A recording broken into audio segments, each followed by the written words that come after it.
আজকে এমন দুইটি মিলিটারি গ্রেড রাগেড স্মার্ট ওয়াচের সাথে পরিচয় করিয়ে দিব যেগুলোতে আছে বিল্ট ইন ওয়াকি টকি, মানে 40 মিটারের মধ্যে এনি কাইন্ড অফ কস্ট এবং নেটওয়ার্ক ছাড়াই আপনারা কথা বলতে পারবেন। আবার আছে ফ্ল্যাশ লাইট, যেটা 5টা লেভেলে কন্ট্রোল করা যায়। এর সাথে আবার আছে জিপিএস, যেটা ছয়টা স্যাটেলাইটের সাথে কানেক্টেড, মানে আপনি পৃথিবীর যেই প্রান্তে যান না কেন এই ওয়াচটি আপনাকে ঠিকঠাক মতো ট্র্যাক করতে পারবে।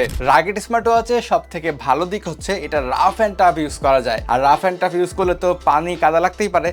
তার জন্য আছে 5 ATM এবং IP69K ওয়াটারপ্রুফ রেটিং। আর একবার এই ওয়াচগুলো আপনি ফুল চার্জ করে নিলে যতই রাফ অ্যান্ড টাফ ইউজ করেন না কেন, মোটামুটি 10 থেকে 12 দিন, ম্যাক্সিমাম 15 দিন পর্যন্ত ব্যাকআপ পাওয়া যাবে। এবার যারা রাউন্ড শেপ পছন্দ করেন তাদের জন্য আছে কসপেক ট্যাঙ্ক T4C, আর যাদের পছন্দ স্কোয়ার শেপ তাদের জন্য কসপেক ট্যাঙ্ক M4C। আর এই দুইটা ওয়াচই 12 মাসের অফিসিয়াল ওয়ারেন্টি সহ যদি আপনি চান ঘরে বসে অর্ডার করতে সর্বোচ্চ কম প্রাইসে, তাহলে আপনার জন্য বেস্ট অপশন গ্র্যাবি।